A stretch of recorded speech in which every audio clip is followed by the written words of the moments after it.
¿Ahora sí me escuchan? Sí se escucha.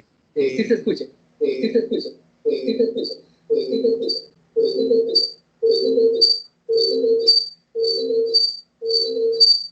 Yo escucho el grito de fondo, no sé si ustedes lo escuchan.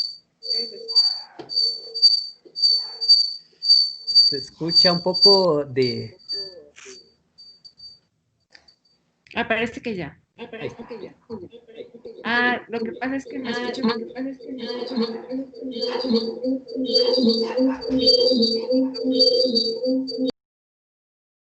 A lo mejor ahora sí, ¿no? Sí, parece que ahora sí.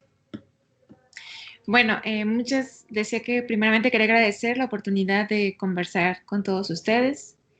Muchas gracias por la invitación. Para mí es un gusto poder estar esta tarde con ustedes.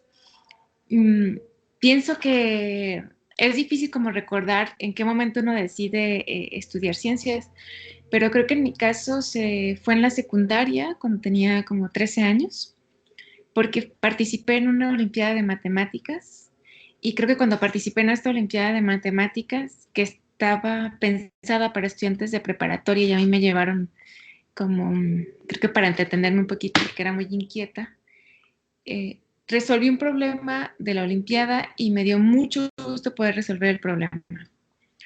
Y creo que ahí cambió como mi visión de las matemáticas, porque yo aseguraba que no me gustaban las matemáticas y que quería estudiar psicología o filosofía.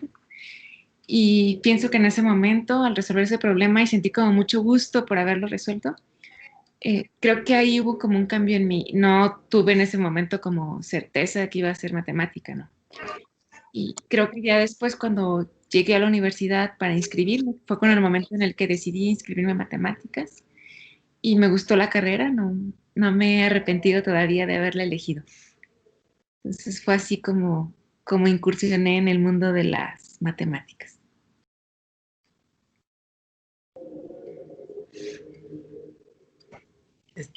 Yo creo que todos tenemos siempre alguien que nos inspira a Ujú. seguir lo que más nos gusta hacer, ¿verdad? En su caso, ¿quién fue su inspiración al estudiar la parte de ciencias? Sí, bueno, yo creo que pienso que fundamentalmente fueron quizá dos personas. Una de ellas es mi mamá, porque creo que ella tiene un gusto por las matemáticas, que siempre lo está como contando, ¿no? Como haciendo muy visible. Aunque mi mamá no hizo estudios, siempre como que le gustaba, me gusta todavía, ¿no? Como ese pensamiento matemático y numérico y hacer cálculos, etcétera. Y otra persona que creo que también me influyó fuertemente fue mi maestra de secundaria de matemáticas, de segundo año. Yo era muy, muy inquieta y tenía como, en la secundaria tenía muchos problemas de conducta porque no sabía estar calladita y quietecita y todo eso. Pero en la clase de matemáticas realmente yo sentía como que con la maestra me ponía como retos y tenía que hacer más cosas. Y creo que ella me influyó muy fuertemente como para querer ser como ella, digamos, de alguna manera. Y creo que estos inicialmente me motivaron para estudiar la carrera. Y bueno, posteriormente hay muchas más personas que se van cruzando en el camino de uno, afortunadamente, y que te van motivando y que te van diciendo cómo. A la maestría llegué por una conferencia que fueron a dar a la universidad y, y ahí supe que existía la maestría en matemática educativa y que existía la matemática educativa y fue así como postulé a la maestría. Y estando en la maestría creo que me influyó fuertemente Sumana Oktash, que fue mi directora de tesis, y también Ruth Rodríguez, que ella es investigadora en México, en Monterrey, y me la encontré en un congreso y me contó que ella se había ido a estudiar a Francia y como que van siendo momentitos, ¿no? Personas que se van apareciendo en tu vida, en el camino, y que primero te van motivando, pues, a hacer una carrera, y luego la maestría, y luego la tesis, y luego ir a un congreso, y luego alguien te dice que te puedes ir a estudiar fuera. Entonces yo creo que son varias personas que se van cruzando en distintos momentos de la vida de uno, ¿no? Pero inicialmente sí diría, mi maestra se llama Aurora y todavía vive y todavía estoy en contacto con ella. Siempre tenemos a un maestro presente en nuestras vidas que a veces marca el rumbo que uno que uno sigue, ¿verdad? ¿Por qué se inclinó por ciencias y no otra carrera, habiendo una gama de carreras a veces que a uno se le presenta? Sí, yo creo que influyó bastante en mí las Olimpiadas de Matemáticas. Como decía, la primera vez que participé tenía 13 años, pero seguí participando a los 14, a los 15, hasta los 17 años participé en las Olimpiadas. Llegué también a la de biología, ¿no? Pero realmente creo que las matemáticas siempre me han gustado más. Y como dije en un momento, sí hubo como ideas, ¿no? Incluso me daban ganas, o tenía como la intención a veces de decir, ay, me gustaría ser actriz. La verdad que también le pasan a uno muchas como ideas por la mente, ¿no? Pero realmente las matemáticas me empezaron a gustar porque sentía mucha emoción cuando resolvía los problemas, ¿no? Y posteriormente me fui también encaminando a la enseñanza. La enseñanza de las matemáticas es algo que me gusta mucho.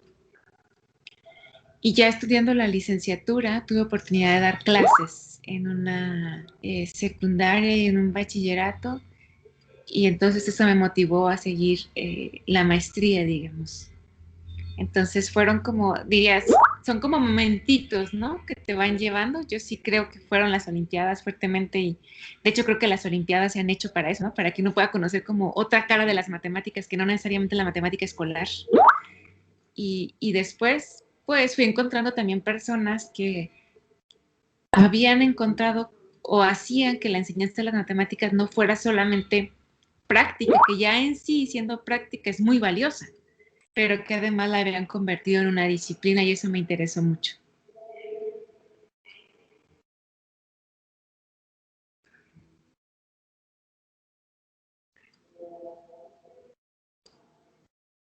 Se me hace que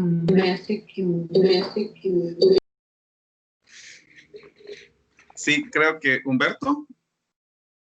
Humberto salió, ¿no? Ya estoy acá, ya estoy por acá, perdón.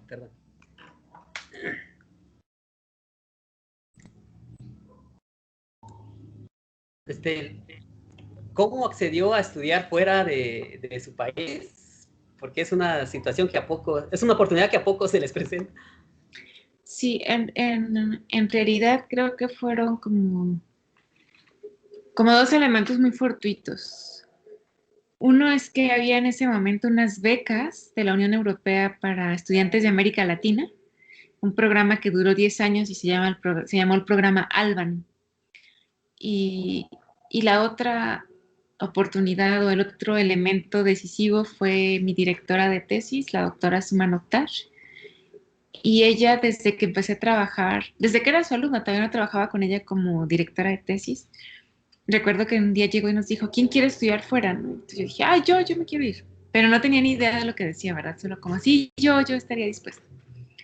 Y entonces me dijo, ¿a dónde te gustaría ir? Y dije, no, pues a Canadá o a Francia.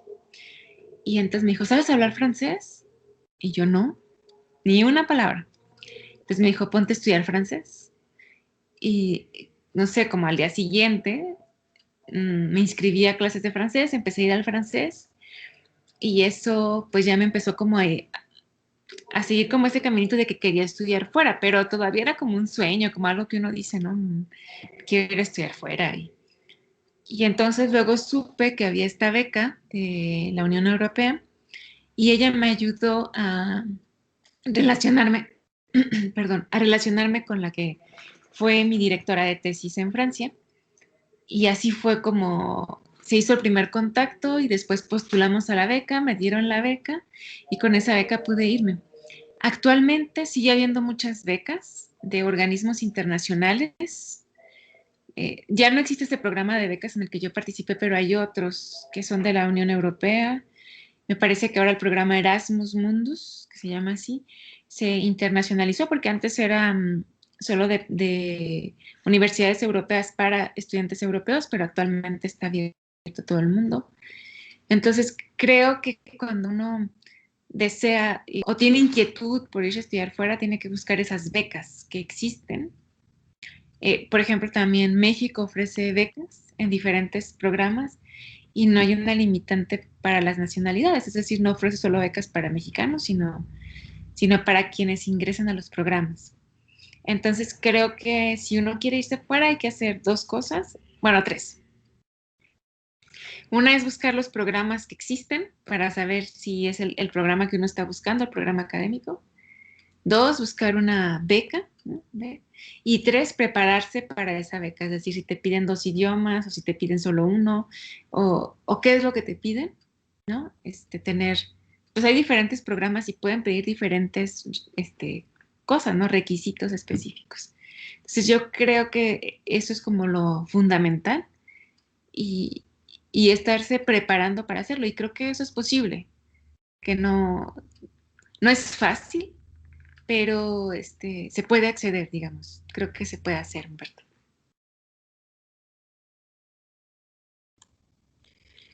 Obviamente una de las dificultades que entró fue el idioma, ¿verdad? Pero existen otras dificultades que se le presentaron en ese proceso y cómo fue que las venció. Bueno, sí, fíjate que hace tiempo de eso, ¿no? Y realmente lo que nos recuerda a la distancia son como todas las cosas buenas, pero sí, efectivamente hay dificultades siempre, pero creo que también vas encontrando personas que te van ayudando a sortear esas dificultades. Yo, pues como decía, estudié en Francia y cuando llegué ahí, pues sí, el idioma para mí era algo muy distinto. Al principio no le entendía nada a nadie, a pesar de que había estudiado y de que yo creía que ya hablaba francés. Y encontré cuando llegué ahí un grupo de latinos que ya estaban estudiando ahí y ellos fueron como esas personas que me fueron ayudando a conocer la cultura, a entenderla un poco más. Pero cada cultura es distinta y cuando uno llega, pues es difícil identificar, ¿no? Los gestos culturales, lo que sí se dice, lo que no se dice, la forma en que se piden las cosas, lo que se come, todo, ¿verdad? Entonces, creo que sí es muy importante y sucede casi siempre, te encuentras como personas que ya están pasando o van un poquito más adelante de tu proceso que te van a ayudar, ¿no? A insertarte mejor en la cultura y a superar las dificultades. Al principio hay muchas dificultades administrativas. Saben que creo que uno piensa que en América Latina, como que tenemos muchas dificultades. Ya te zapay, como cuesta en el de tus articulaciones, para que siempre tengas la libertad de hacer lo que más disfrutes. Y decirle a Dios, yo no estoy para eso, porque lo que te gusta hacer Creo que creemos que son los países que tenemos muchos trámites, como de muchas tu teléfono. pero cuando yo llegué a Francia me di cuenta que es un país que pide muchos trámites, entonces había que sacar una cuenta bancaria, ya había que tener un domicilio, ya había que tener la credencial de estudiante.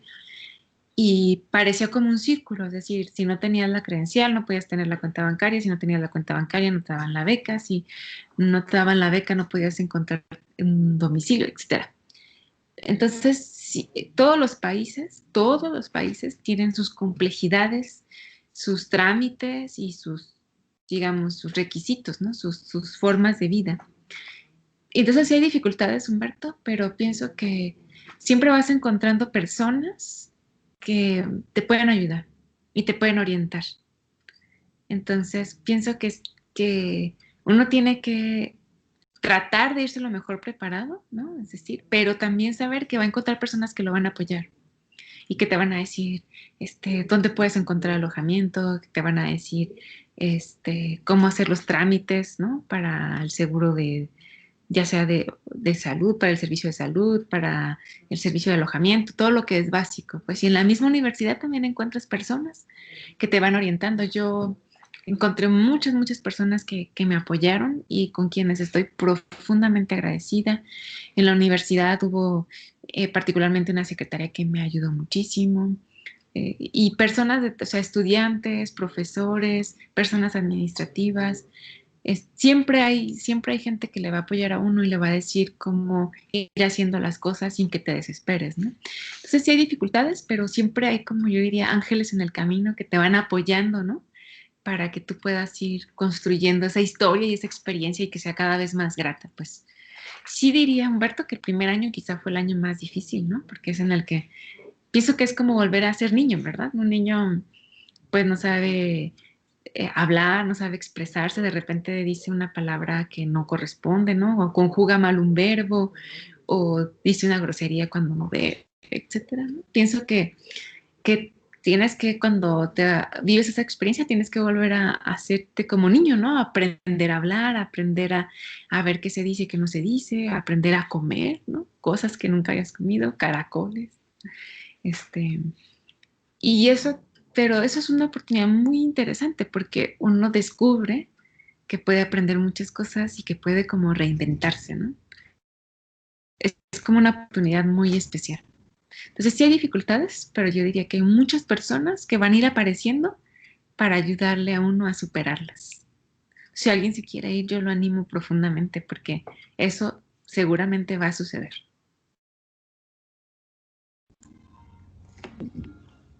Yo creo que muchas veces aprendemos de las cosas que nos pasan en la vida, ¿verdad? Me gustaría saber qué experiencias positivas y negativas ha tenido el estar fuera de su país. Bueno, positivas son muchas. Yo tuve la suerte de vivir en una residencia que estaba ubicada en el centro de París y era una residencia muy chiquita. Éramos 24 estudiantes y creo que éramos de 17 nacionalidades diferentes. Entonces fue una riqueza el compartir con personas de otra religión y de otras culturas. Había personas de África, ¿no? Del norte de África, de Marruecos, de Argelia, de pueblos kurdos, el pueblo kurdo que yo no conocía, de Líbano, de Alemania, de Estados Unidos, de Perú, de Argentina, de varias partes de Europa, Italia, y también o sea, teníamos también a veces compañeras asiáticas. Entonces de repente era muy interesante poder compartir. Yo siento que realmente que era como conocer el mundo y la historia del mundo. Ahí conocí, pues, voy a decir, ¿no? Como vivíamos en la residencia, vecinas, ¿no? Que eran, pues, además de diferentes países, de diferentes religiones, y algunas habían vivido la guerra, algunas eran, refugiadas políticas, entonces que habían sufrido situaciones como muy difíciles en sus países, persecuciones, etcétera. Y entonces como sentarte a la mesa con el mundo entero, ¿no? Era como muy, muy interesante. También a veces difícil, porque por ejemplo había las que por la religión no comían carne de puerco, otras que no comían carne de res, otras que que no tomaban alcohol, otras que siempre cocinaban con alcohol. Es decir, había como una increíble panorama de creencias y de formas de pensar y de sentir y de todo. Pero esa para mí fue una experiencia muy grande porque nosotros lográbamos construir un espacio de paz. Y para mí ha sido algo fundamental en mi vida porque cuando veo que hay guerras o que hay tensiones políticas o que en la misma, uno dice tensiones políticas de países, ¿verdad? No sé, Estados Unidos, Rusia, China, pero a veces en las propias instituciones en las que uno labora, ¿verdad? Pareciera que ahí tenemos también tensiones muy fuertes entre los que creen esto, entre los que votan por esta persona, entre los que... Y creemos a veces que la conciliación está fuera de nuestro alcance. Para mí, haber vivido esa experiencia me mostró que la conciliación es posible, en todos los casos, ¿no? Y que realmente podíamos entendernos. Ahí creamos un espacio pacífico en el que podíamos apoyarnos. Cuando había, por ejemplo, fiestas, cada una preparaba una comida de su país, ¿no? Y además, por ejemplo, le ponía lo que contenía la comida, ¿no? Esta comida tiene cerveza, entonces las que no tomaban alcohol no comían eso. Esta comida tiene cerdo, entonces las que no comían cerdo no. Esta comida tiene res, porque las de la India pues no comían vacas, ¿no? Entonces cada una podía comer lo que le estaba permitido por sus creencias, por su religión, por sus gustos, y no comía lo que no. Y no se imponía algo, ¿verdad? Aquí nadie come carne de puerco porque una no come, no. Las que no comían seguían sin comer, las que sí comían, comían y ya. Entonces, y creo que construimos ese espacio pues de paz. Para mí era como un mundo rosa, Humberto, yo lo llamo así. Y creo que cuando vives una experiencia así de mundo rosa, que digo que lo construíamos, no no era dado, porque todas hacíamos un esfuerzo por entender a la otra persona, ¿no? O sea, y yo digo esfuerzo en la religión, pues, de todo tipo, ¿no? A veces, por ejemplo, teníamos una compañera que ella usaba el velo porque era de la religión musulmana, y cuando llegaban nuestros amigos y iban a entrar a la casa, pues siempre teníamos que decir que se tenía que poner el velo. O sea, no es fácil porque te tienes que acordar, porque tienes que pensar que la otra piensa y cree diferente, y todos intentábamos no alterar sus creencias. Nadie se convencía de otra cosa, no intentabas convencerlo de nadie a nadie, o sea, de nada a nadie, ¿verdad? Ella cree eso y está bien y yo lo respeto, ¿no? Y viceversa, ¿verdad? Por ejemplo, en muchas religiones bailar no está permitido, ¿no? Entonces, si ahí querías organizar un baile, pues era un poco raro, pero se hacía, ¿no? Se hacía un baile y las que no querían bailar, las que conocieron, no bailaban y ya. Entonces, para mí esa experiencia, que al principio era un poco difícil entender que había muchas formas de pensar, muchas formas de comer. Yo me acuerdo que una afgana, una chica que venía de Afganistán, hacía lentejas con miel y carne de cordero, y yo decía, ¿cómo le va a poner miel a eso, verdad? O la que era africana, a todo le ponía plátano, ¿verdad? Al espagueti le ponía plátano, y uno dice, ¿no? ¿Qué es eso? Pero realmente te das cuenta que también lo que tú comes para ellos es extraño. Entonces, realmente vivir en una ciudad así como París fue muy interesante por la cantidad de culturas que están ahí, y porque te exige aprender que hay muchas formas de pensar y muchas formas de vivir, y que la forma que tú vives es solo una forma de vivir, no es la mejor. Entonces, creo que para mí eso fue de muchísimo aprendizaje humano, que es no sé si tan o más importante que el académico, pues, ¿no? Y también en la universidad, donde estaba, era igual, así había muchas culturas, y realmente convivir con todas esas personas fue maravilloso. Conservo grandes amistades de esa época en muchas partes del mundo. Algunos se quedaron ahí y muchos otros pues emigraron y regresaron como yo lo hice a mi país, pero nos hemos encontrado en diversos momentos, ¿no? En países. Yo yendo a congresos he ido a visitar amigos, amigas que conocí en esa época, y realmente pues, ¿qué puedo decir? Esa experiencia académica no solo me dio una oportunidad de desarrollarme profesionalmente, sino me dio una gran oportunidad de un desarrollo humano. Sería incapaz de decir, ¿verdad? Cuando uno dice, bueno, pues aquí obtienes una maestría. Humanamente no tenemos grados, ¿verdad? No hay como que, ya, humanamente tengo este grado de licenciada o tengo este... No, no sabemos medirlo. Pero yo sé que esa experiencia a mí humanamente me enseñó muchísimo. Estoy profundamente agradecida con la vida por haber tenido esa oportunidad tan valiosa.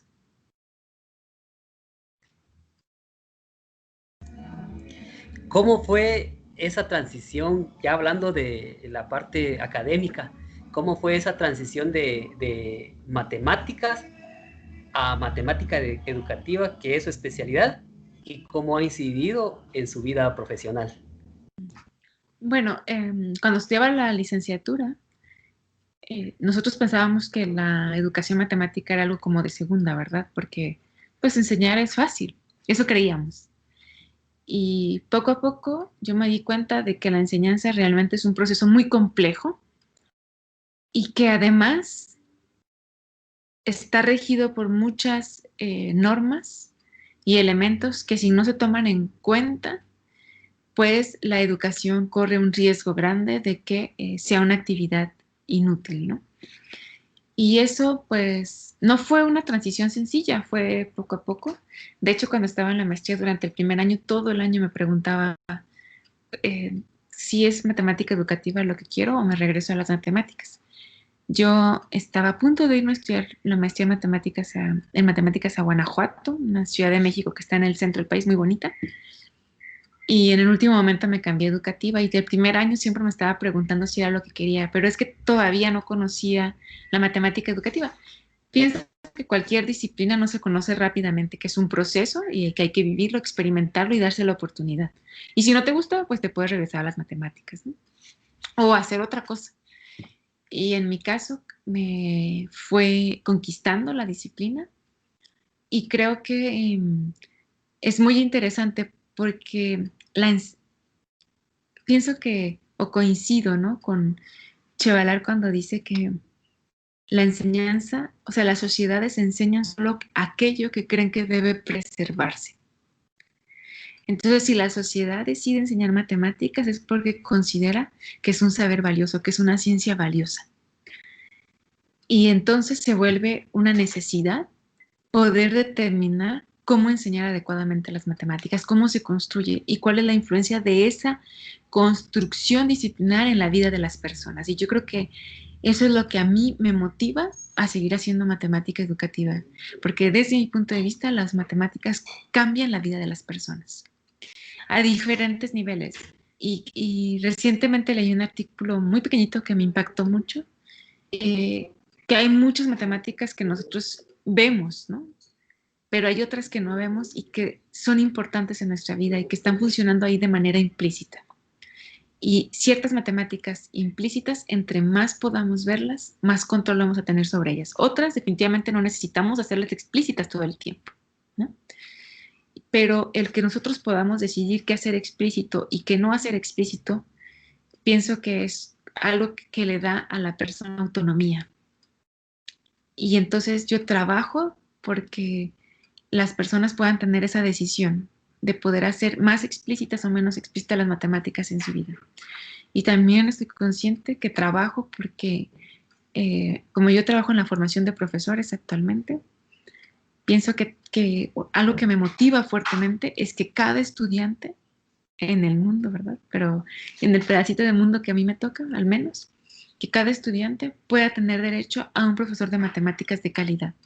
Y para mí es un derecho humano, porque pienso que ningún estudiante tiene derecho a un mal maestro de matemáticas.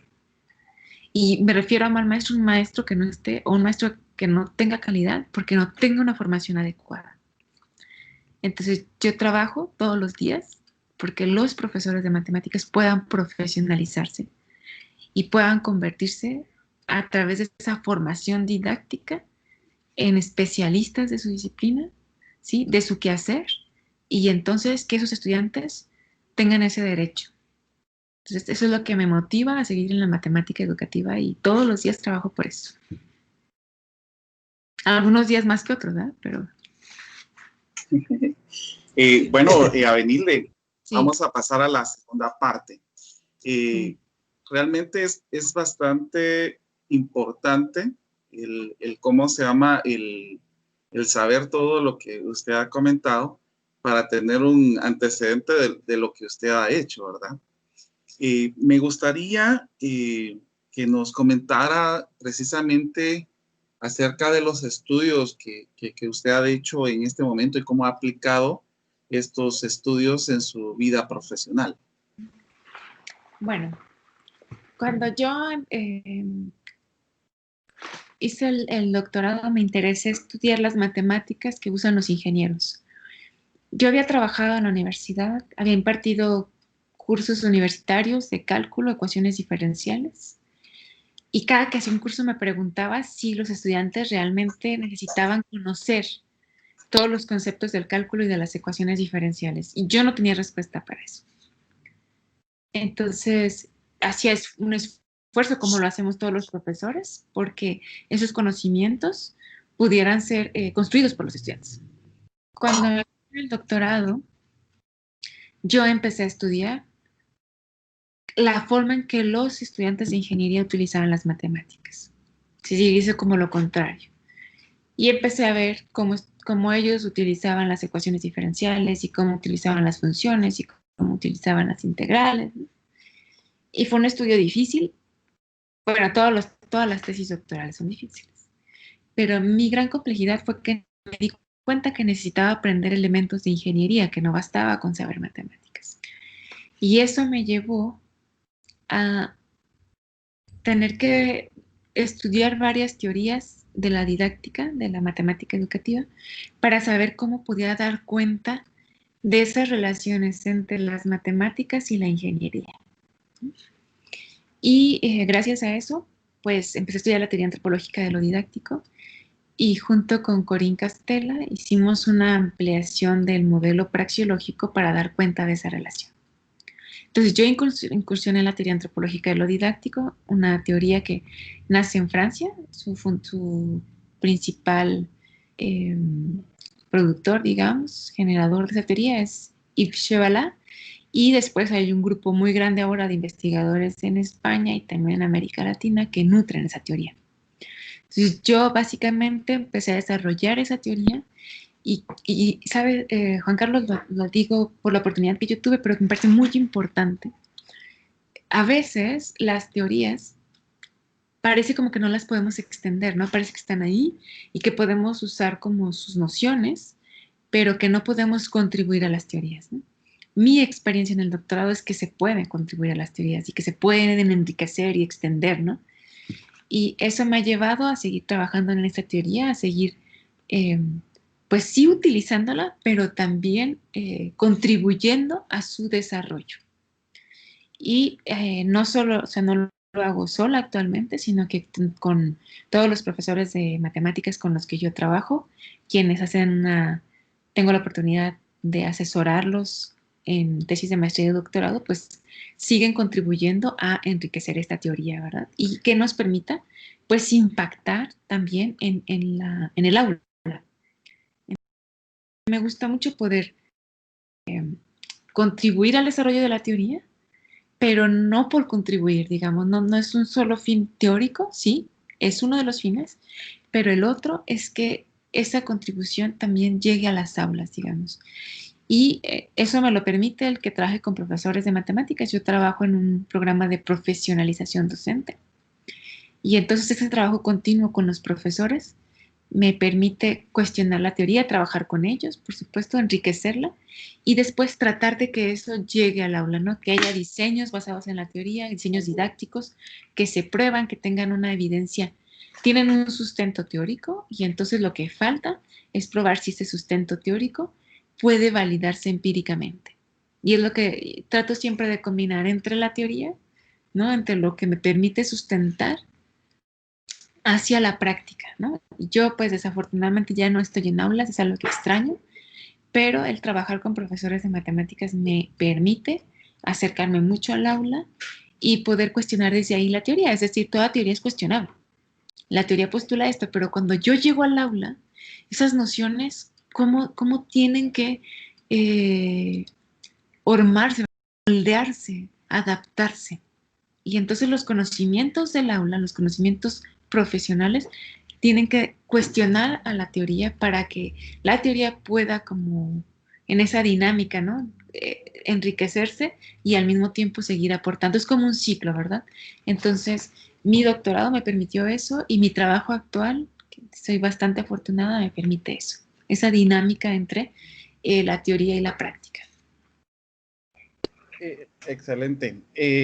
Bueno, realmente pues es importante ¿cómo se llama? El tener una formación específica. En algún momento pues yo había comentado esto, pero es importante el conocer porque muchas veces en Guatemala se utiliza, por ejemplo, pedagogías generales para impartir conocimientos específicos. Entonces, ¿qué beneficios brinda una didáctica específica a comparación de una didáctica general? Bueno, pienso que cada disciplina tiene sus elementos, ¿verdad? Y no podemos decir, incluso en la matemática, no podemos decir que es lo mismo enseñar álgebra que enseñar cálculo. Y no podemos decir que todas las nociones del cálculo del álgebra tienen el mismo tratamiento didáctico. Por ejemplo, hay un principio pedagógico de repente que escuchamos de que una manera de enseñar algo es acercarlo a la experiencia del sujeto que está aprendiendo, que está construyendo conocimiento. Pero nosotros sabemos que en la matemática, y quizá en otras disciplinas, pero no sé de otras disciplinas, eso no es posible. Cuando hablamos de la noción de infinito, los estudiantes, nosotros, nadie tiene una experiencia con el infinito. Pues porque en nuestra vida, todo lo que nosotros tenemos en nuestra vida es finito, ¿no? Y lo que sí decimos es como que, el amor es infinito, pero nosotros no tenemos esa experiencia infinita del amor. Porque toda nuestra experiencia, cualquiera que sea con el amor, es finita, ¿verdad? O sea, se va a acabar en un momento. Entonces, en realidad, o que dicen, el universo es infinito, pues no, ¿verdad? El universo tiene un tamaño y sabemos que se está expandiendo, pero no sabemos hasta dónde va a llegar. Entonces, y realmente construir esa noción es muy complejo por la naturaleza de ese saber que es el infinito. Y podemos hablar así, de cada concepto. Entonces, la misma disciplina, ¿verdad? Va dando herramientas para que cada concepto y cada área de la naturaleza va a ser construida de cierta manera, porque tiene ciertos principios, ¿verdad? Porque el álgebra es distinta al análisis matemático. Y porque incluso, o sea, nosotros sabemos que hay cada, en la misma disciplina hay elementos que van teniendo un límite o un dominio de validez, ¿verdad?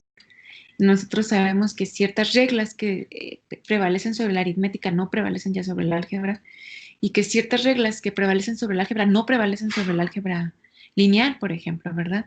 Y sabemos que hay momentos en que la asociatividad o, por ejemplo, la conmutatividad no existe para todos. Entonces, todos esos elementos de complejidad, de abstracción, desde un punto de vista pedagógico general, no pueden ser comprendidos, porque está alejado de la disciplina. Y la disciplina es muy amplia y es muy rica como para poder decir, estos 3 principios permiten enseñar la matemática. No. Si alguien dice eso, hay que desconfiar de esa persona, porque no hay 3 principios, no hay 5 principios, no hay 10 principios que permitan generar una buena enseñanza. La enseñanza es compleja. Cada vez que nosotros llegamos a una clase, nos encontramos con un escenario nuevo, porque ahí hay personas distintas, con conocimientos distintos, con experiencias distintas, con formas de aprender distintas. Entonces, siempre nosotros, todos los que nos dedicamos a la enseñanza, siempre nos estamos confrontando a un gran desafío. Y la disciplina, o sea, la matemática educativa nos da herramientas para empezar a regular ese desafío, ¿verdad? Para empezar a tener más control. ¿Y qué significa tener más control? Que yo puedo organizar un diseño y probarlo y ver qué es lo que funciona de ese diseño y no. En ese sentido, nuestro control. Pero asegurar que ya tenemos un diseño que funciona excelente y que cada vez que lo apliquemos va a funcionar, no. Porque es una ciencia, digamos, que entra en lo social, pues, y lo social tiene una dinámica propia, cambiante, y eso es lo que es más emocionante para nosotros, ¿verdad? Si no, ya lo hubiéramos resuelto, el problema de la educación lo tendríamos resuelto, pero no lo vamos a resolver, pues fácilmente siempre vamos a encontrar nuevos retos y lo que tenemos que hacer es estar mejor preparados para enfrentarlos, ¿no? Qué interesante el escuchar estas posturas, porque realmente pues yo también coincido en esa parte de que una formación específica, una didáctica específica puede ayudar a comprender mejor algunas definiciones y conceptos que tal vez una general no puede llegar, ¿verdad? Yo recuerdo que en algún momento usted estaba señalando precisamente de la construcción que se hace en algunos lugares de México y que precisamente hay una matemática empírica. No sé si podría comentarnos un poquito de esto. Sí, hay un trabajo que se hizo sobre la construcción de la vivienda maya y efectivamente la investigación aporta en diferentes niveles, ¿no? Y cuando uno hace ese tipo de trabajos, puede documentar cómo hay conocimientos que bajo nuestro referente matemático podemos reconocerlos como matemáticos, aunque no se han generado bajo las reglas que nosotros conocemos de la matemática y que provienen sobre todo de una visión europea, ¿verdad? Porque la matemática llega a nuestro continente por los europeos, ¿no? Había una matemática, existe una matemática como la matemática maya, pero no es la matemática que se enseña en las escuelas, o al menos no en México, no sé si en Guatemala se enseña, pero la matemática que suele enseñarse es una matemática que está asociada a una visión del mundo y que es la visión eurocentrista, ¿verdad? Y hay otra matemática, por supuesto, que decía, ¿no? Está en lo que nosotros hacemos y que si nosotros investigamos sobre esa matemática, podemos caracterizarla, ¿no? ¿Qué es, cómo nace? O sea, cómo nace, bajo qué reglas se produce y con qué fines, ¿no? Por ejemplo, en la construcción de la vivienda maya, el objetivo no es hacer matemáticas, el objetivo es tener una vivienda funcional. Luego, para conseguir ese objetivo de la vivienda funcional, se construyen, ¿no?, una diversidad de conocimientos, ¿sí?, entre los cuales podemos encontrar conocimientos matemáticos como lo que nosotros llamamos ángulo, que ahí le llaman inclinación y que permite determinar pues la inclinación que debe tener un techo para que la vivienda con el material que se usa, que es perecedero, pueda soportar lluvias ¿no?, y tenga una vida, digamos, de 10 años. Entonces sí hay diferentes formas de construir la matemática, de difundirla, de enseñarla, y es muy importante tener en cuenta que lo social lo permea todo y que por tanto cuando yo quiero decidir qué matemática llevar a mi aula y en qué momentos combinarla y qué referentes debo de tener, pues la disciplina me ayuda a tomar esas decisiones, ¿no? Si yo quiero llevar una actividad didáctica basada en la construcción de la vivienda maya, lo puedo hacer. Y al mismo tiempo puedo reconocer cómo esos conocimientos pueden ponerse, ¿no?, en relación con conocimientos de la matemática que nosotros conocemos como la matemática escolar, en este caso, ¿no?, hablar de inclinación y hablar de ángulo. Y cómo la inclinación permite en ese contexto, ¿no?, determinar que el techo de la vivienda es el más adecuado y cómo el ángulo me permite luego relacionar con otros conceptos de geometría, etcétera, ¿no? Entonces creo que esas investigaciones ofrecen como, o nos abren, ¿no?, el panorama o la caja de herramientas o la visión sobre las matemáticas que nos permiten tomar ciertas decisiones sobre la matemática que enseñamos y cómo la organizamos. Porque claramente el profesor de matemáticas decide cómo organizar la obra matemática, ¿no? Y realmente, pues, nosotros hacemos muchas veces matemática y a veces no sabemos que la estamos haciendo. Yo recuerdo en algún momento cuando yo estaba dando clases en un colegio, había un alumno que siempre me hacía la misma pregunta. Profe, ¿para qué me va a servir esto en la vida? ¿Para qué me va a servir esto en la vida? Entonces, cuando yo empecé a escuchar esta pregunta constante de parte de él, pues enfoqué, bueno, la primera tesis que hice la enfoqué en responder esa pregunta. Entonces, precisamente coincidía en un grupo de estudiantes que estudiaban en una nocturna. Estos estudiantes, pues ya obviamente trabajaban, tenían un oficio, estaban en ventas, estaban para construcción, estaban en diferentes lugares donde estaban trabajando y estaban retomando nuevamente sus estudios. Entonces yo quise aplicar mi investigación en ellos. Y me pareció interesante de que al inicio, pues, decía, bueno, al ver la aplicación ya con su contorno, pues ya cobraba un sentido lo que estaban haciendo. Aunque ellos lo hacían de una forma mecánica, porque por ejemplo yo le digo a un albañil, bueno, ¿cuánto necesito para construir acá? Ellos lo hacen de una manera rápida y llegan a resultados específicos. Entonces me pareció bastante interesante ese tipo de vinculación al aplicarlo a una enseñanza específica.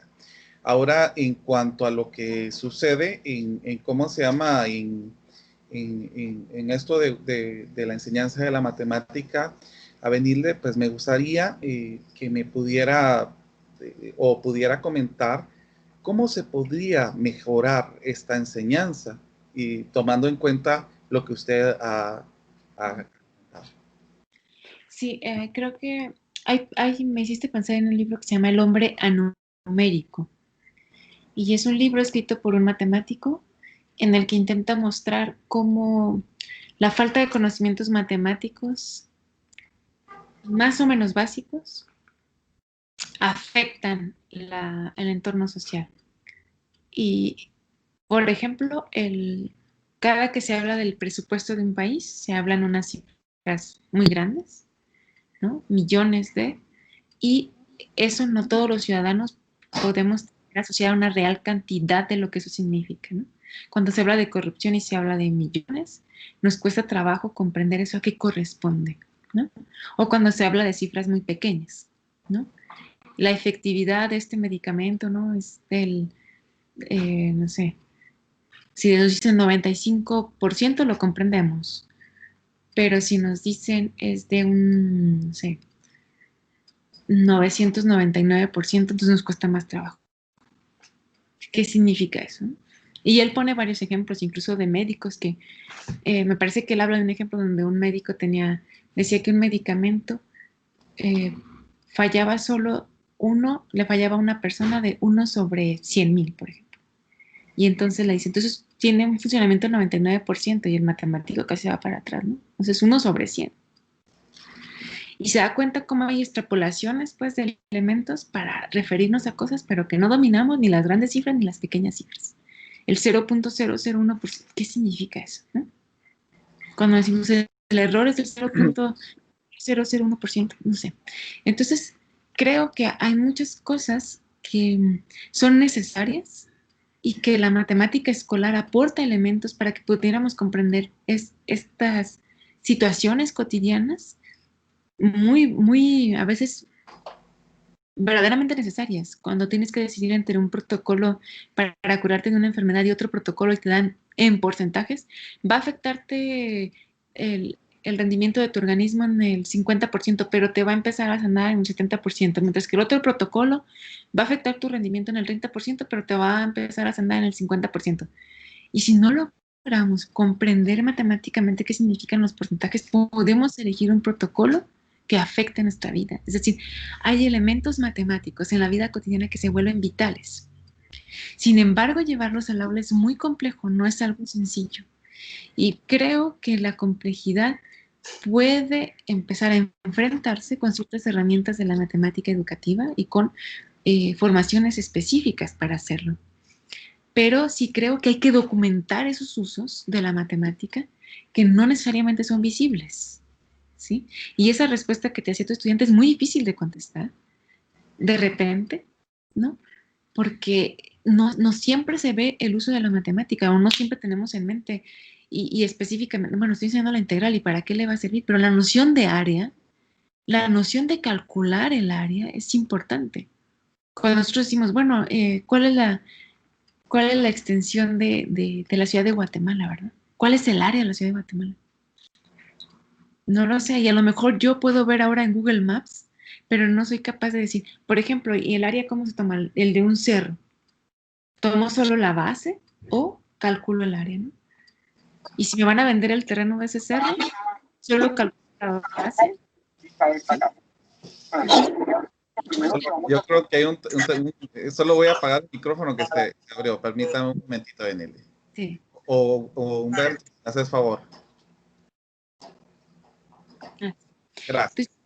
Entonces, yo creo que esos elementos tenemos nosotros que documentar esos usos y luego intentar relacionarlos con lo que se enseña en la escuela, pero no esa visión técnica, pues de que ya les enseñé a calcular tantas clases de integrales, ¿verdad? Y ya saben usar tantas técnicas y que integración por partes, ¿no? Porque en realidad lo conceptual es lo que es extremadamente valioso, que es el área, ¿no? Y cuando yo hablo, no sé, del área cultivable, ¿cómo la calculo? Y eso, ¿cómo sé cómo estoy afectando la naturaleza? ¿Qué extensión voy a talar de árboles? ¿Y cuánto necesitaba para tener una ciudad oxigenada? Es decir, hay elementos cruciales que tienen que ver con la optimización, ¿no? Que tienen que ver con cálculos que nosotros enseñamos, pero de repente es difícil y es complejo poder llevar eso al aula.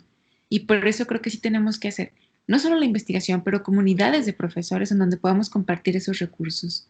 Creo que eso es vital, porque si cada uno hace algo desde su trinchera, va a tener un efecto, sin duda. Pero si unimos esos esfuerzos, el efecto va a ser mayor, por supuesto.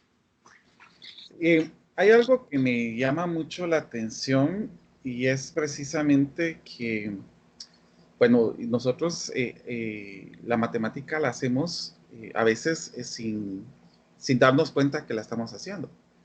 Pero la matemática también brinda herramientas cognitivas para que nosotros podamos responder ante otras eventualidades. Por ejemplo, por ejemplo, si alguien me está asaltando, yo no voy a utilizar una derivada para decir o para detener ese asalto, pero sí esta matemática me ayuda a razonar, me ayuda a pensar de otras posibles soluciones. Entonces, realmente, pues la matemática ayuda a abrir los campos de nuestra mente para poder encontrar otras soluciones y para poder encontrar diferentes situaciones. No sé qué opina usted acerca de ello. Sí, de hecho creo que, es más, les voy a compartir algo que me parece que es una lectura muy pequeñita, pero que me parece que justamente habla de lo que tú estás mencionando. La voy a compartir en el chat. Porque justamente estos autores hablan de que finalmente la matemática fuese como una gramática, ¿no? Para comprender otras disciplinas, y para comprender también ciertos elementos a los que nosotros nos enfrentamos. Y también decía, hay matemáticas implícitas, es decir, ahorita si nosotros usamos un teléfono celular, hay muchas matemáticas, muchos modelos que están funcionando. Oh. Creo que tuvimos un problema. Vamos a esperar un momentito a que regrese a Benilde. Les pido un poquito su paciencia. Permítanme un momentito que algo sucedió. Vamos a ver. Voy a intentar involucrarla otra vez a la llamada. Permítame un momentito. Y Humberto, tal vez solo solicitarte si hay algún micrófono que está abierto, pues ahí está, ya volvió a unirse. Sí, Perdón, Avenilde, no sé qué sucedió, pero no te preocupes. bueno, sí estaba comentando acerca de una lectura, Ya compartí en el chat que sí, ese sí se ¿no? Sí, perfecto. Y bueno, a venirle, pues, algo que en este estudio que le estaba comentando que había encontrado esa parte de la parte cognitiva y esa situación que nos ayuda a, ¿cómo se llama?, a ver otras situaciones más, a poder ampliar nuestros conocimientos, que es importante, pues es importante también el ver que, que la matemática no solamente es aplicable en, en la vida. Yo recuerdo Sergio López, un entrevistado que tuvimos, mencionó una palabra de Hardy, de Hardy, que decía la matemática a veces se contamina con la realidad, decía Hardy. Entonces, hay muchas cuestiones que la matemática, pues, en toda la ciencia la miran como una herramienta y es así como la observan. Pero la matemática es mucho más que una herramienta, pues es arte, ¿no? Si nosotros pues, empezamos a ver la matemática, es arte, es otra forma de ver las situaciones. Entonces, a mí me gustaría, tal vez a Benilde, que comentara acerca de qué es matemática para usted. Qué bonita pregunta. Bueno, sí, creo que para mí, pues sí, la matemática es una disciplina viva que tiene elementos muy cercanos de la práctica y que permite que esa práctica pueda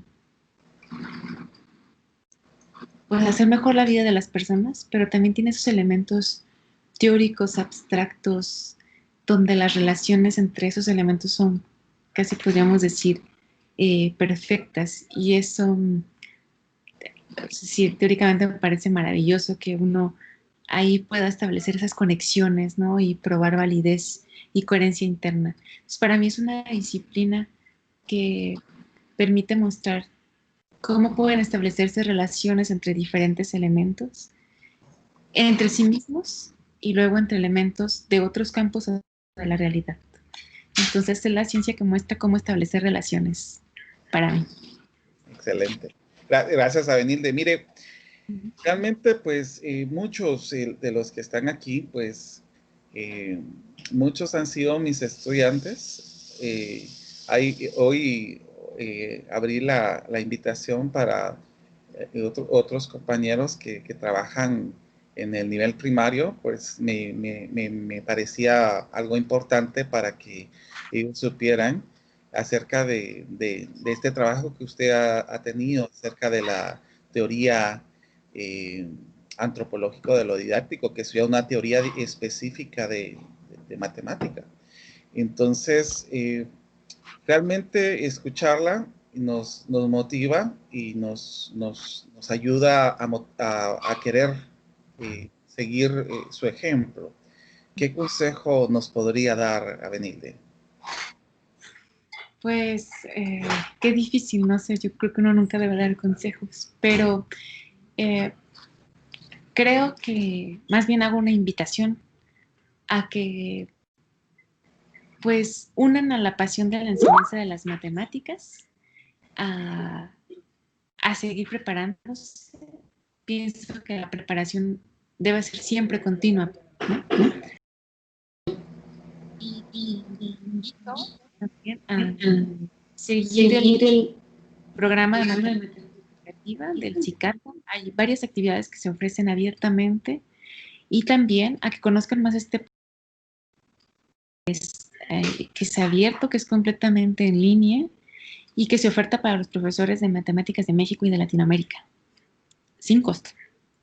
Entonces les invito a que lo conozcan, a que se acerquen a este programa porque me parece que es una comunidad que se ha creado por y para profesores de matemáticas.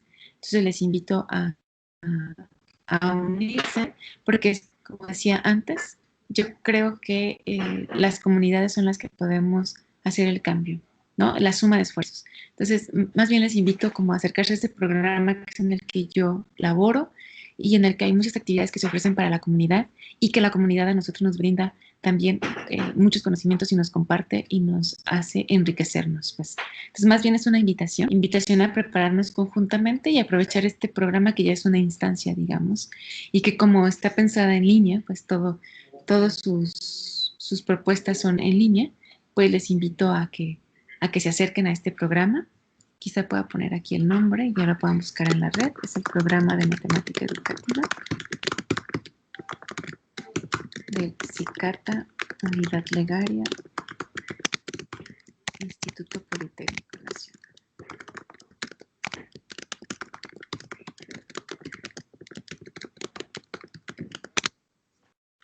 Entonces, creo que es una oportunidad y también les invito a leer la revista Educación Matemáticas, una revista en la que actualmente trabajo. También es una revista que ofrece sus artículos gratuitamente, se pueden descargar, buscar la página. Y pienso que, Juan Carlos, estas son instancias en las que podemos seguir relacionándonos, ¿no? Y trabajar conjuntamente. Entonces, eso, les invito a que además de toda la pasión que seguramente ustedes imprimen en cada una de sus actividades, a que sigamos preparándonos en comunidad. Esa es mi invitación. Muchas gracias. Avenilde, pues ahorita vamos a pasar a la tercera parte de la entrevista, que va a ser algunas preguntas.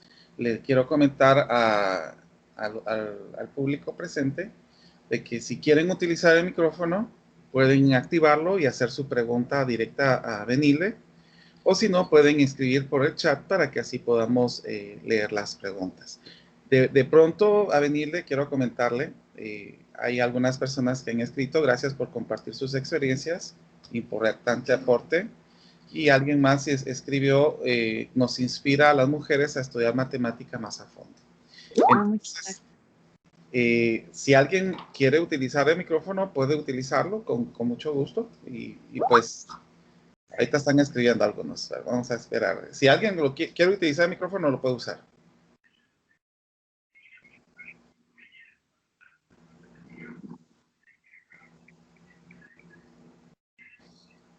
hay alguien más que escribió, qué bueno saber el empoderamiento de la mujer. Le felicito. Inspira a toda mujer. Muchas gracias. El álgebra.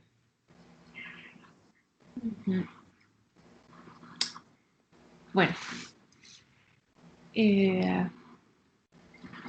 pienso que el álgebra primeramente es una herramienta que permite modelar fenómenos,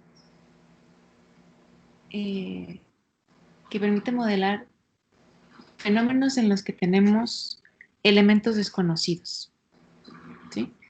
Entonces, típicamente la enseñanza del álgebra está como pensada para formular ciertos problemas que nosotros podríamos encontrarle solución aritmética, y esa es una dificultad en la enseñanza, ¿no? Los problemas que dicen, si tienes un amigo cuya edad es el doble de la de su padre, y en realidad, pues, uno puede pensar, yo le pregunto a mi amigo la edad y me la dice, ¿verdad? Pero en realidad funciona esto cuando nosotros tenemos elementos desconocidos y tenemos otros elementos en juego que son conocidos. Y bajo esas relaciones, nosotros podemos determinar ciertos elementos. Y se usa bastante, incluso para hacer cambios, ¿no? Desde millas a kilómetros a otras unidades de medida, para poder, todo lo que se basa en la regla de 3 con un elemento desconocido, ¿no? Que es bastante para la proporcionalidad y para el pensamiento funcional, porque el álgebra, ¿no? Nos permite pasar al pensamiento funcional, y después nos permite pasar a todos los demás elementos de la matemática. Se convierte en el lenguaje básico de las matemáticas, ¿sí? Entonces creo que su función es importante siempre que podamos establecer problemas reales donde el elemento desconocido, ¿sí? No es como la edad o las frutas o el precio, porque eso se puede determinar de otra manera, ¿no? Yendo a la tienda, ves cuánto cuesta y listo. Entonces, pienso que sí hay que recurrir a la investigación, a mucha investigación en álgebra que nos puede ayudar a comprender cómo se pasa del álgebra al pensamiento funcional. Y creo que ahí está la clave, cómo se pasa de la aritmética, ¿no?, a poder trabajar con elementos desconocidos. Y bueno, después todo el trabajo con monomios, con polinomios, ¿no?, que nos va a ir acercando a ese pensamiento funcional. Pero así como decir,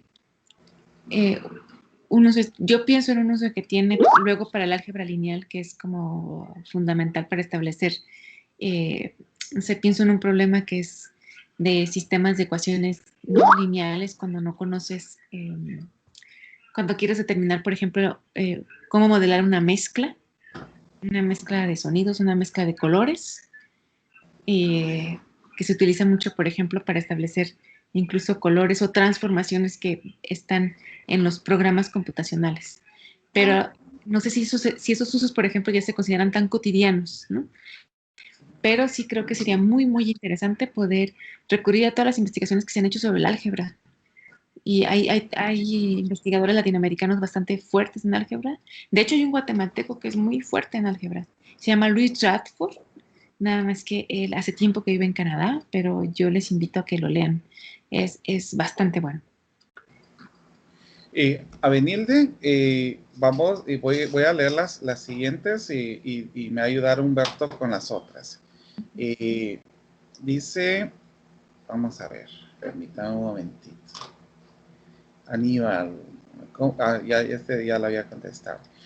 Buenas noches, ¿sería tan amable de repetir el nombre del libro que mencionó donde hablaba del doctor? Sí, El hombre anumérico. Muy bien. Octavio pregunta, ¿qué consejo nos puede dar a los estudiantes para hacer más fácil el camino del dominio de las matemáticas? Y felicitaciones por sus logros. Muchas gracias.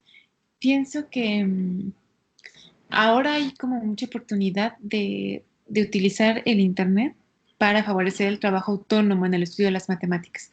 Entonces, hay muchos recursos en la red, desde tutoriales, videos, documentos. Entonces, creo que es importante empezar a encontrar ciertos como páginas, ¿no?, que ofrecen desde retos hasta interactivos, recursos interactivos que permiten comprender de mejor manera las matemáticas. Por ejemplo, hay uno que se llama Euclides, ¿no? Que me parece bastante bueno en ciertos elementos. Entonces creo que es importante tratar de apoyarse en la red para favorecer el trabajo autónomo, es decir, investigar en la red, trabajar, ¿no? Hacer un trabajo por uno mismo, acompañado con lo que pasa en el aula y con ciertas herramientas. Y también es importante acercarse quizá a las páginas de internet de los institutos de matemáticas. Hay varias que ofrecen varios elementos de divulgación. Hay cursos que se ofrecen en línea de universidades muy, muy reconocidas. Y creo que es bueno empezar a acercarse y explorar la red para encontrar esos recursos que a cada uno nos puedan ir permitiendo un estudio más adecuado, porque hay muchos recursos, pero a lo mejor algunos son más atractivos para uno. Entonces, tratar de identificar esos recursos y leer, prepararse. Muy bien. Humberto. Sí, también nos pregunta el licenciado Néstor Otoniel Méndez Godínez. Él nos pregunta acerca de qué condiciones deben darse en el aula del nivel primario para provocar en un niño el amor por las matemáticas. ¿Puede sugerir 5 desde su experiencia?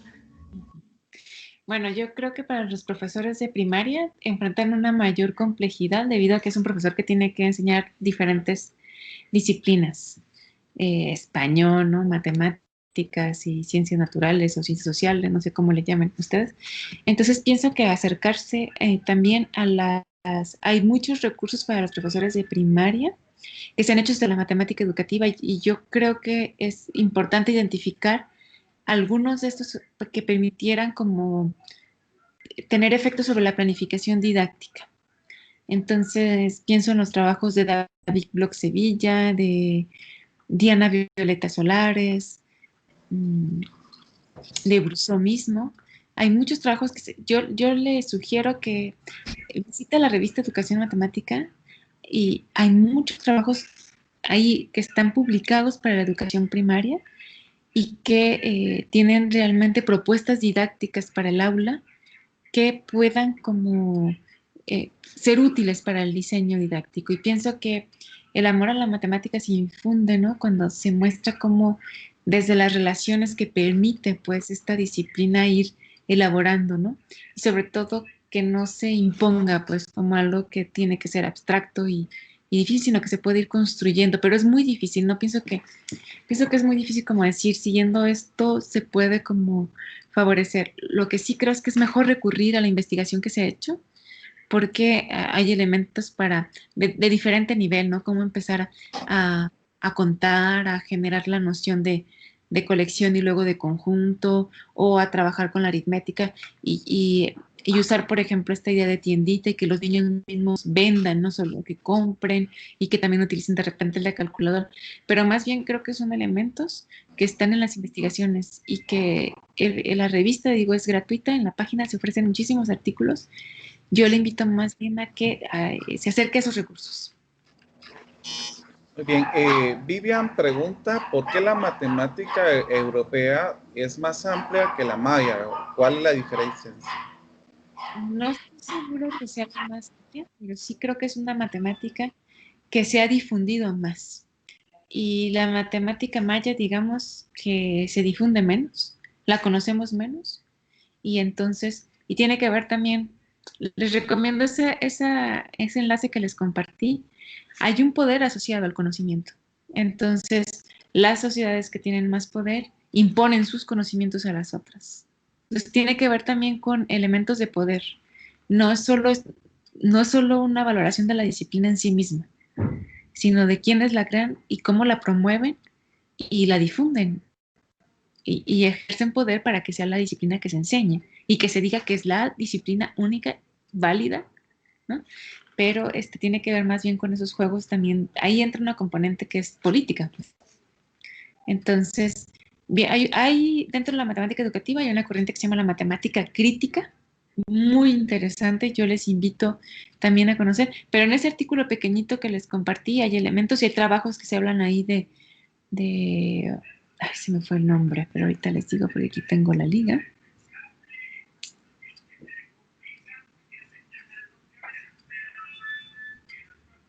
es como...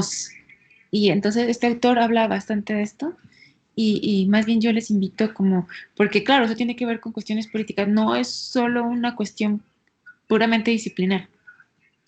Entonces, pero le invito a que se acerque a los trabajos de la matemática crítica. Ahí creo que puede encontrar respuestas más, mucho más acertadas que lo que yo pueda decir.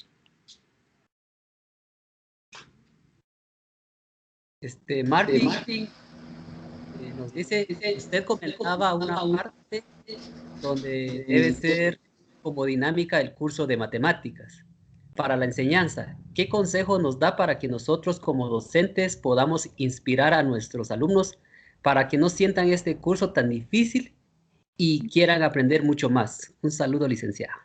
Muchas gracias. Pienso que es una tarea difícil y mi sugerencia siempre es acercarnos a la investigación, a los productos de investigación que nos puedan ayudar a sustentar siempre nuestra práctica docente, enriquecerla, controlarla, regularla. También creo de manera así muy particular que el también llevar ciertos problemas abiertos al aula, los retos matemáticos, pueden ser interesantes para los estudiantes porque esos problemas abiertos o esos retos matemáticos pueden mostrarles que no todo problema matemático viene de una estructura como es un problema algebraico, un problema aritmético. Un reto puede permitir la imaginación, explorar y darles ahí como una ventanita a otra forma de cómo se construye matemáticas, ¿no? Pero eso es como así, un tip muy chiquitito. Realmente lo que sugiero es acercarnos a la investigación. Si nosotros estamos enseñando cálculo, a la investigación que se ha hecho sobre el cálculo, al álgebra, a la aritmética, ¿no? Eso puede, realmente hay muchas propuestas didácticas que se han generado, digamos, en trabajos de investigación de muchos años que pueden ser útiles.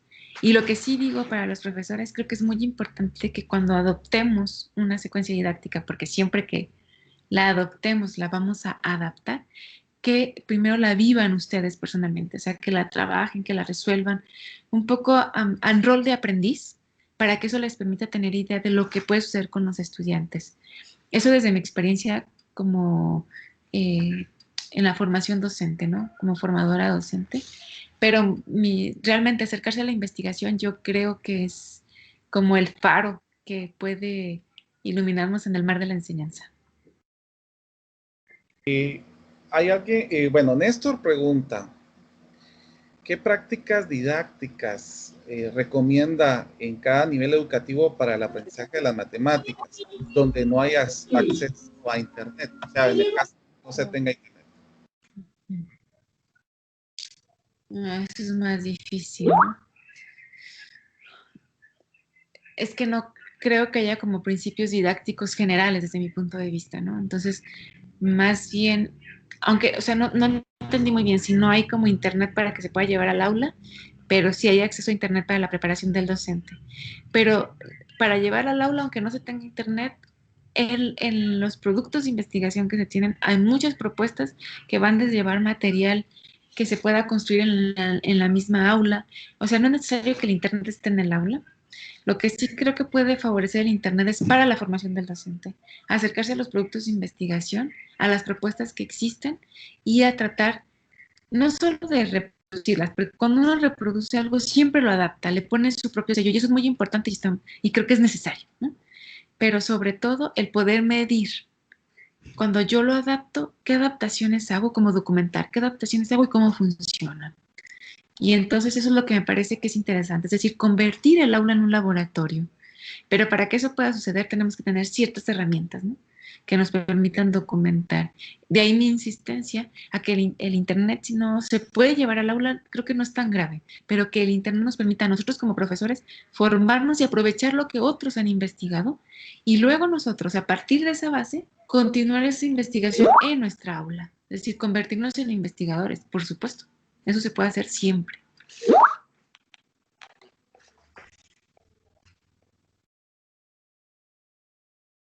Y hay, bueno, Walter, la pregunta anterior es similar, entonces voy a... Juan Carlos, yo no te escucho. Ahora sí.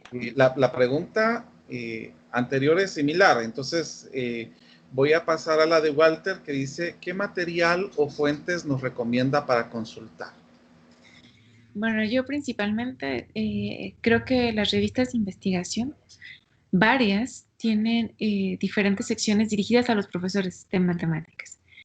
Particularmente la revista Educación y Matemática tiene una sección que se llama Contribuciones a la Docencia. Entonces, les recomiendo sobre todo buscar esa sección de contribuciones a la docencia donde hay propuestas didácticas para el aula. Y hay varias revistas, ¿no? que ya ofrecen como herramientas y también hay grupos de profesores que ofrecen herramientas. Entonces, recuerdo que hay como una página que es de las Islas Canarias, me parece. No la tengo a la mano, pero sí encuentro quizá esa página, te la puedo enviar, Juan Carlos, para compartirla, a lo mejor. Pero sobre todo acercarse a estas revistas. La función de las revistas es divulgar los resultados de investigación y particularmente la revista Educación Matemática, que es una revista mexicana, pero en realidad es latinoamericana porque está nutrida por contribuciones de toda Latinoamérica, ¿no? Y bueno, de otras partes, pero principalmente Latinoamérica. Está la revista que se llama Relime también, Perfiles Educativos. ¿Sí?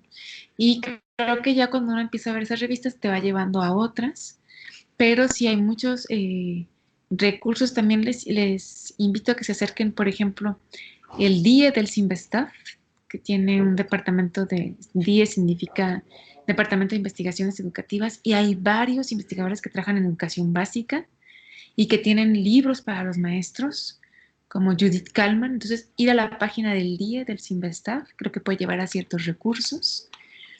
Y así, ¿no? Creo que puede ser como una cadenita de recursos, de páginas, perdón, que pueden como llevarles a varios recursos y que ustedes siempre les invito a leerlos y a trabajarlos en el rol de aprendiz, porque eso permite, el situarse como aprendiz permite que luego uno pueda situarse como docente y combinar esas dos reflexiones, pues. Pero obviamente situarnos como docente es algo que hacemos siempre. Por eso el colocarnos en el rol de aprendiz y luego en el de docente creo que puede ser como interesante, ¿no? Pero sobre todo acercarse a la investigación, a la investigación. Creo que es, como digo, ¿no? Es el faro que puede guiarnos en el mar de la enseñanza. Excelente, Avenilde. Vamos a ver, yo creo que todavía tengo el micrófono. Ahí está. Excelente, Avenilde. Bueno, no sé si alguien quiere tomar el micrófono para hacer una pregunta y si no, pues vamos a clausurar. Vamos a ver. No hay alguien que haya tomado el micrófono todavía. Bueno, Avenilde, estamos muy agradecidos. Como le estaba comentando, pues nosotros con Humberto pues hemos estado trabajando en estas ideas para entrevistar y también aprovechar el conocimiento que tienen otras personas en cuanto a la matemática. Hemos estado hablando inicialmente con centroamericanos. Queríamos tener a la primera entrevistada, entonces fue por eso que hicimos el corte, porque yo le iba a pedir más adelante, pero queríamos que también se notara de que hay mujeres en ciencia y yo quería que se lograra ver esto, pues que no solamente es en hombres, sino que también hay mujeres que también tienen muchos aportes y por eso es de que hemos estado tratando de consultar y sí me agradó bastante este tiempo porque nos enseña acerca de otra didáctica. Le comento que aquí en Guatemala las didácticas específicas no son muy mencionadas y es por eso que también quería hacerme un enfoque directo hacia ello, porque como docentes de matemática, en cualquier nivel, porque puede ser universitario, puede ser primario, puede ser secundario, tiene que tener una capacitación constante para poder conocer otras formas de enseñar. Creo que la parte de docente nos permite no quedarnos estáticos, sino que nos permite hacer cambios constantes, así como, por ejemplo, un ingeniero en sistemas, supongamos. Un ingeniero en sistemas no puede quedarse estático con lo que tiene, porque la tecnología cada vez va avanzando. Y lo mismo sucede en el caso del docente. El docente no puede quedarse estático, sino que tiene que crecer constantemente, aprender nuevas cosas, aprender a relacionar el contexto con que se está viviendo. Por ejemplo, aquí en Guatemala, pues esta pandemia nos cayó en nuestro sistema educativo muy fuerte, porque nadie estaba preparado para esto, pues, pero nuestra situación nos perjudicó ante la ignorancia de la tecnología, de utilizar las herramientas tecnológicas. Y esto pues realmente pues vino a perjudicar de alguna manera el proceso de enseñanza.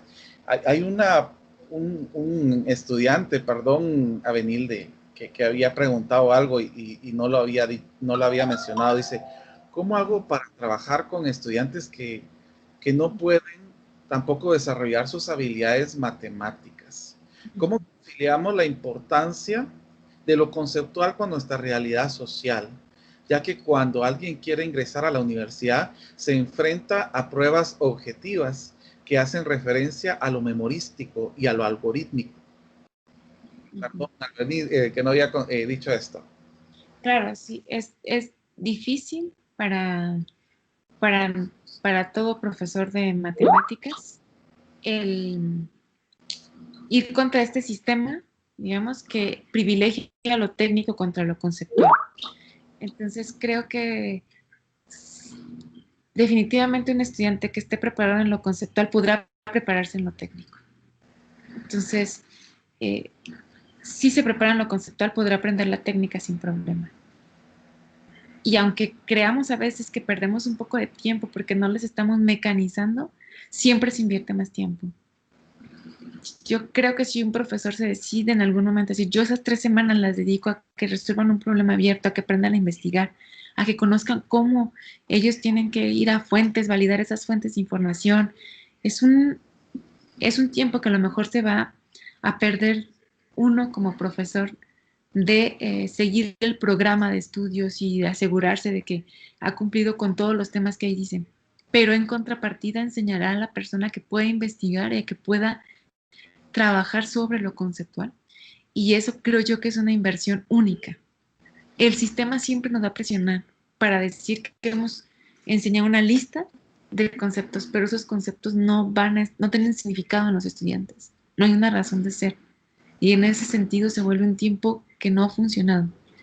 Entonces, yo no puedo decir qué tiene que hacer, es muy difícil. Pero si se atreve a ir por esa apuesta de ir contra el sistema de vez en cuando, ¿no? Quizá esos estudiantes van a ganar más que si uno intenta que esa lista de temas quede ahí presentada, pero que no tenga ningún fruto en los estudiantes. Porque siquiera el tiempo no alcanza, ¿verdad? Y tenemos que hablar de monomios y luego de polinomios y se satura. Sí que hay oportunidad para que uno se cuestione, para que uno... Entonces, a veces, yo creo, a veces, que uno puede desafiar este sistema haciendo esto. Haciendo actividades que a lo mejor toda una actividad sea de 3 semanas, de 2 semanas, ya vamos a decir de 1 semana. Pero en esa actividad, en ese problema, que ellos investiguen, que ellos conozcan, que ellos se pregunten qué es el área, ¿no? ¿Para qué sirve? ¿Por qué nació la noción de área? ¿No? ¿Cómo se crea? ¿Por qué se vuelve necesaria? Y porque en otras partes es completamente innecesaria. La optimización en ciertas culturas es completamente innecesaria, ¿no? Recuerdo un grupo que me comentaron, un grupo indígena de la Sierra Colombiana. Y es que puedes ganar más. Si no me interesa ganar más, yo cuido la tierra y que solamente tome aquello de la tierra que no la afecta. Es decir, va con una visión de mundo, pues. Entonces, la propuesta es que a lo mejor una propuesta didáctica que sea más larga, a la larga puede ser más fructífera para los estudiantes, aunque tenga que enfrentar exámenes que son técnicos, porque pienso que un estudiante que logra lo conceptual puede lograr lo técnico, y viceversa es más difícil. alguien que tiene lo técnico no necesariamente puede construir lo conceptual. Pero siempre es difícil, no hay una receta. Más bien lo que yo digo es acercarnos a la investigación, a las propuestas didácticas, a aceptar una propuesta que, digamos, sea más conceptual, a probarla en el aula, a ver qué sucede, a insistir. Muchas veces los estudiantes van a rechazarla. No va a ser fácil, no es un camino fácil, pero sí creo que es un camino más seguro para ellos, para que puedan construir su conocimiento y su propia vida. Pero son sugerencias. Gracias, Avenida. Pues como estaba comentando, nosotros como docentes no nos podemos quedar estáticos ante un mundo cambiante, ¿verdad? Nosotros tenemos que estar ante la situación y el docente no puede quedarse al margen de los cambios que se puedan tener. Por ejemplo, ahorita pues estamos viviendo la era digital. En Guatemala nuestros pueblos no tienen mucho acceso a internet, pero ahora los trabajos demandan el utilizar el internet. Entonces el docente tiene que estar preparado para las diferentes eventualidades que pueda surgir. Yo creo que es importante también conocer estas posturas de una didáctica específica, para que así también nosotros no nos quedemos estáticos, sino que podamos movernos y podamos aprender cosas nuevas. Porque es cierto, nosotros ahorita estamos como emigrantes digitales, ante nativos digitales que están en la mayoría de los estudiantes de ciudad. Pero sí es importante el conocer todos estos aspectos y yo quiero agradecerle a Benilde. Javier dice, excelente conferencia, gracias por el espacio, saludos. También Ciber Torreluqui dice, muchas gracias, excelente conferencia. Y somos pocas mujeres que les gustan las matemáticas, por eso somos difíciles de encontrar.